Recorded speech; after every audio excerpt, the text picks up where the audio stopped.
Marvel studios ने Disney के D23 event में अपनी न्यू एक्समैन कास्ट अनाउंस कर दी है। मूवी की ऑफिशियल रिलीज डेट भी कंफर्म हो चुकी है। गाइस, ये न्यू रिबूटेड एक्समैन मूवी हमें 5 मई 2028 को देखने को मिलेगी। D23 में बेसिकली 3 ह्यूज रिवील्स यहाँ पर मार्वल ने किए। सबसे पहले हमें एवेंजर्स डूम्सडे का सेकंड ऑफिशियल ट्रेलर देखने को मिला। देन विजन क्वेस्ट का ट्रेलर भी ड्रॉप किया गया। दोनों ट्रेलर्स के एक्सप्लेनेशन वीडियोस मैंने ऑलरेडी चैनल पर ड्रॉप कर दिए हैं, आप चेकआउट कर सकते हैं। एंड नाउ बारी आती है हमारे एक्समैन की। गाइस, कास्टिंग को लेकर इंटरनेट पर फैंस काफी डिवाइडेड हैं। कईयों को ये कास्टिंग पसंद आ रही है तो कुछ लोग डिसअपॉइंटेड भी हैं। गाइस, इस वीडियो में हम एक्समैन कैरेक्टर्स की कास्टिंग, उनके ओरिजिन के बारे में डिस्कशन करने वाले हैं। तो बिना किसी देरी के let's break it all down. तो सबसे पहले यहाँ पर केविन फाइगी के साथ स्टेज पर आती हैं सेडी सिंह, जो कि ऑब्वियसली जीन ग्रे हैं। Already Spiderman brand new day में हम जीन को देख चुके हैं। उनकी परफॉर्मेंस यहाँ पर कमाल की थी। गाइस, ब्रांड न्यू डे में सेडी की जीन ग्रे का ओरिजिन ऑलरेडी हमें बता दिया गया है, जहां उसकी सिस्टर सैरा के पास भी उसी की तरह टेलीपैथिक पावर्स होती हैं। उसकी सिस्टर को डीओडीसी एक्सपेरिमेंट के लिए कैप्चर कर लेती है एंड अनफॉर्चुनेटली इसी दौरान सैरा की डेथ हो जाती है। एंड जब जीन को ये बात पता चलती है तो जीन गुस्से में आकर अपनी पावर्स को बड़े स्केल पर अनलॉक करती है। कॉमिक्स में थोड़ा सा अलग है। जीन की सिस्टर सैरा यहाँ पर म्यूटेंट नहीं होती। इंस्टेड जब जीन 10 साल की होती है तो अपनी फ्रेंड के साथ बाहर खेल रही होती है। अब इसी दौरान एक कार आकर उसकी फ्रेंड को हिट करती है और उसे जान से मार देती है। उसकी डेथ के स्ट्रेस के चलते जीन अपनी टेलीपैथिक पावर्स को अनलॉक करती है। फ्रेंड की डेथ का ट्रॉमा उसे डिप्रेशन में डाल देता है और वो अपनी टेलीपैथिक एबिलिटीज को कंट्रोल नहीं कर पाती। देन एक साइकेट्रिस्ट यहाँ उसके पेरेंट्स को प्रोफेसर एक्स से मिलवाती है और वो जीन को बताता है कि वो एक म्यूटेंट है, बट वो ये बात उसके पेरेंट्स को नहीं बताता। जीन की सेफ्टी के लिए चार्ल्स उसकी टेलीपैथिक एबिलिटीज को ब्लॉक कर देता है और उसकी जगह उसकी टेलीकिनेसिस एबिलिटीज को अनलॉक करने में उसकी हेल्प करता है। देन चार्ल्स उसे अपने स्कूल में इनरोल करता है, जहां पर gene Cyclops, Iceman, angel and beast के साथ ट्रेनिंग लेती है। And guys, first rebooted movie में आइसमैन, एंजल एंड बीस्ट भी अपीयर होने वाले हैं। हालांकि उनकी कास्टिंग अभी कंफर्म नहीं हुई है, बट ये कैरेक्टर्स इस मूवी में अपीयर होंगे।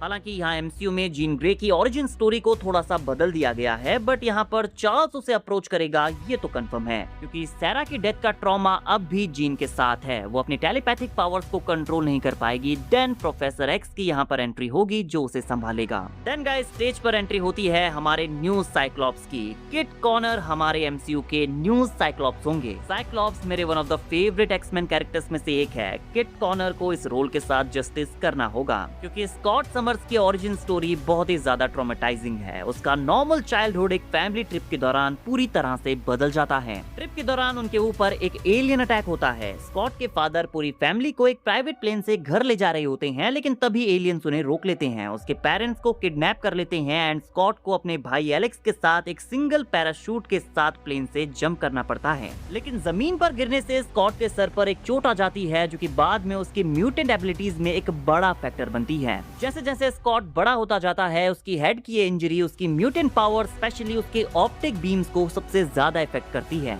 इस ब्रेन डैमेज इंजरी की वजह से स्कॉट अपने ऑप्टिक बीम्स को नेचुरली कंट्रोल करने की एबिलिटी खो देता है, इसीलिए वो ये ऑप्टिक ग्लासेस पहनता है। इवेंचुअली स्कॉट की म्यूटेशन प्रोफेसर एक्स का ध्यान खींचती है और स्कॉट को भी वो अपने जेवियर स्कूल में इनरोल करता है। नाउ किट कॉनर्स को यहाँ पर एज अ साइक्लॉप्स कास्ट किया गया है, जिसके लिए मैं ज्यादा एक्साइटेड नहीं हूँ, बट लेट्स सी कि किट कॉनर्स इसे कैसे पुल ऑफ कर पाते हैं। देन गाइस, आता है हमारा main man professor x. Professor x के लिए मार्वल ने यहाँ पर क्रिस्टोफर एबट को कास्ट किया है। ये मार्वल का काफी बोल्ड मूव है। इस कास्टिंग को लेकर फैंस भी काफी डिवाइडेड हैं और मैं भी नहीं जानता कि क्रिस्टोफर एबट को ही मार्वल ने यहाँ पर क्यों चूज किया। I mean, कुछ अदर एक्टर्स भी यहाँ पर प्रोफेसर एक्स की कास्टिंग की रेस में थे, जो कि कॉमिक एक्यूरेट भी थे, बट क्रिस्टोफर एबट यहाँ पर सबसे कम कॉमिक एक्यूरेट एक्टर हैं। लेट्स सी कि अपने हेड को शेव करने के बाद यहाँ पर वो कैसे लगते हैं, क्योंकि जेम्स मैकअवॉय के प्रोफेसर एक्स को हमने बालों के साथ और बिना बालों के देखा है। James McAvoy as professor X was so good. Christopher Abbott को उस लेवल की परफॉर्मेंस को टच करना होगा। गाइस, चार्ल्स फ्रांसिस जेवियर एक वेल्थी फैमिली में बॉर्न होता है। उसके पेरेंट्स न्यूयॉर्क में रहते हैं एंड वो एक म्यूटेंट था जिसके पास वास्ट टेलीपैथिक पावर्स होती हैं। लेकिन उसके फादर की डेथ के बाद उसके step father and step brother, जो कि जगरनॉट होता है, उसके यूथ को काफी डिफिकल्ट बना देते हैं। बट चार्ल्स आगे चलकर एक ब्रिलियंट साइंटिस्ट बनता है। उसके टेलीपैथिक पावर्स की वजह से उसे हेयर लॉस भी होता है एंड अपनी इन पावर से वो दूसरे लोगों के थॉट्स को फील कर सकता है। कॉमिक्स में चार्ल्स लूसीफर नाम के एक एलियन के साथ फाइट करते हुए अपने पैरों को खोता है, जबकि मूवीज में हमें ये बताया गया है कि मैग्नीटो की डिफ्लेक्ट की की गई गोली उसके लोअर बैक पर लगती है और उसका निचला हिस्सा पूरा पैरालाइज हो जाता है। लेट्स सी कि इस न्यू एक्समैन मूवी में इसका क्या रीजन दिया जाता है। प्रोफेसर एक्स का ड्रीम होता है एक ऐसा वर्ल्ड बनाना जहां ह्यूमंस एंड म्यूटेंट्स एक साथ पीसफुली रहें, बट ह्यूमंस म्यूटेंट्स को अच्छे से ट्रीट नहीं करते, इसीलिए यहाँ प्रोफेसर एक्स गिफ्टेड यंगस्टर्स के लिए जेवियर स्कूल ओपन करता है एंड देन इवेंचुअली वो एक एक्समैन टीम का क्रिएशन करता है। Professor X basically X Men movies की जान है, अगर मार्वल ने उससे एक्यूरेट कर लिया तो 50% चीजें यहाँ पर एक्यूरेट होंगी। देन गाइस स्टेज पर आती हैं समारा वीविंग जो कि एमा फ्रॉस्ट का कैरेक्टर प्ले करेंगी। एंड गाइस यहाँ पर जितनी भी कास्टिंग हुई है उनमें से मेरी ये सबसे फेवरेट कास्टिंग है। शी लुक्स लाइक लिटरली एमा फ्रॉस्ट। इसे कहते हैं comic accurate casting. Guys comics में एमा फ्रॉस्ट एक्चुअली 3 सिस्टर्स में सेकंड एंड उसका एक बड़ा भाई भी था जो कि उसके अब्यूजिव फादर की वजह से नशे में पड़ जाता है। जब उसके फादर उनके फैमिली प्रॉपर्टी के नेक्स्ट सक्सेसर को चूज करते हैं तो यहाँ पर रिवील होता है कि उसका भाई गे है।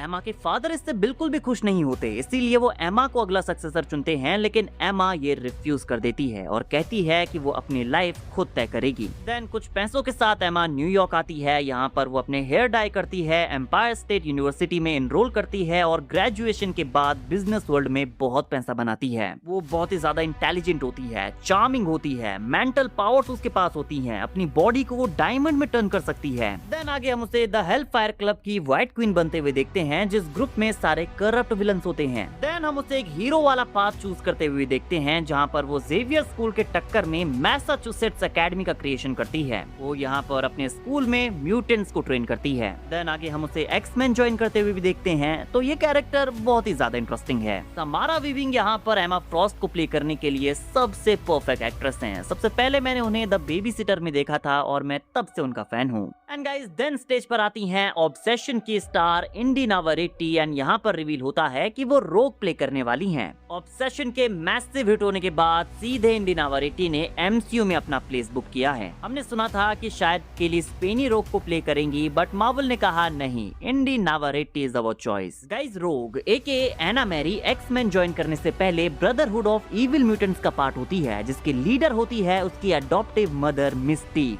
गाइस रोग के पास इस तरह की पावर्स होती हैं कि वो किसी को भी टच करके उनकी पावर्स को स्टील कर सकती है, जो कि एक तरह से उसके लिए एक कर्स भी है। उसकी ये पावर्स पहली बार तब एक्टिवेट होती हैं जब वो एक लड़के को किस करती है एंड वो लड़का कोमा में पहुंच जाता है। तो ये उसका कर्स होता है कि वो किसी को भी फिजिकली टच नहीं कर सकती। अगर वो किसी को फिजिकली टच करती है तो वो उसे बहुत ज्यादा डैमेज पहुंचा सकती है। एंड बाद में इसी तरह से एक फाइट में हम उसे कैप्टन मार्वल की पावर्स को अब्सॉर्ब करते हुए देखते हैं, बट यहाँ पर इस बार उसे कैप्टन मार्वल की flying and super strength permanently मिल गई थी, लेकिन साथ में कैप्टन मार्वल की साइकी भी। वो अपनी साइकी से छुटकारा पाने के लिए प्रोफेसर एक्स के पास जाती है और यहाँ पर उसे अपनी ट्रू फैमिली एक्समैन मिलते हैं। गाइस रोग का रोमांटिक रिलेशनशिप गैम्बिट के साथ होता है। शुरुआत में ऑब्वियसली वो एक दूसरे को टच नहीं कर पाते, बट इवेंचुअली वो इसका क्योर ढूंढ लेते हैं एंड देन शादी भी करते हैं। हालांकि गैम्बिट अभी हमें इस रिबूटेड एक्समैन मूवी में देखने को नहीं मिलेगा। चैनिंग टैटम का गैम्बिट अभी एमसीयू में प्रेजेंट है, जो कि कुछ टाइम के लिए एमसीयू में रहने वाला है,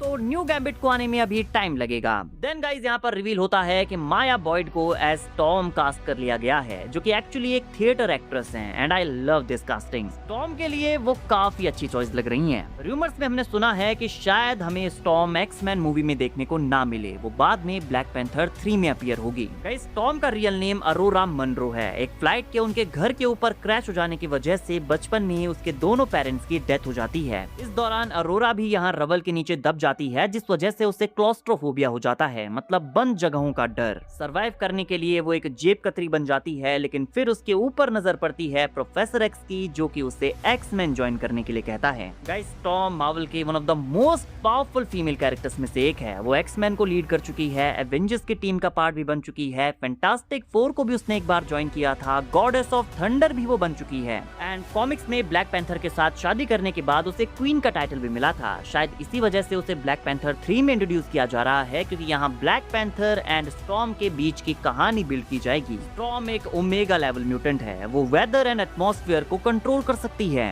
एंड गाइस माया बॉयड इस रोल के लिए आई थिंक सही चॉइस है। देन गाइस लास्ट में यहाँ पर रिवील किया जाता है कि इस रिबूटेड एक्समैन मूवी में एडम ड्राइवर मूवी के मेन विलन मिस्टर सिनिस्टर को प्ले करेंगे। हालांकि एडम ड्राइवर यहाँ पर कास्ट के साथ स्टेज पर नहीं थे, बट उन्होंने एक वीडियो रिकॉर्ड करके फैंस के लिए भेजी थी। गाइस गाइस पहले हम सुन रहे थे कि एडम ड्राइवर को मार्वल एज मैग्नीटो कास्ट करने वाला है, बट देन मार्वल ने उन्हें मिस्टर सिनिस्टर के रोल में कास्ट किया है एंड ये उनके लिए परफेक्ट भी है क्योंकि उनका लुक मिस्टर सिनिस्टर की तरह लगता भी है। गाइस मिस्टर सिनिस्टर का रियल नेम नथानियल एसेक्स है जो कि वर्ल्ड के one of the greatest genetic experts में से एक है। वो ह्यूमन एवोल्यूशन को लेकर काफी क्यूरियस होता है, लेकिन अपने बच्चे और वाइफ की डेथ के बाद एसेक्स अपनी पूरी जिंदगी को डार्क साइंटिफिक एक्सपेरिमेंट्स में लगा देता है और इसी दौरान उसकी मुलाकात होती है एंशिएंट म्यूटेंट अपोकलिप्स से। अपोकलिप्स अपनी एलियन सेलेस्टियल टेक्नोलॉजी से उसे इमॉर्टल बना देता है। Mister sinister Cyclops and Jean Grey से बहुत ही ज्यादा ऑब्सेस्ड होता है। उसे लगता है कि उनके कंबाइंड जेनेटिक्स सुपर एवोल्यूशन के कोड्स हैं। वो क्लोनिंग टेक्नोलॉजी पर भी बहुत ज्यादा फोकस करता है। उसके पास रिजेनरेशन फैक्टर भी है, टेलीपैथी भी होती है, टेलीकिनेसिस होती है एंड शेप शिफ्टिंग की पावर भी वो कैरी करता है।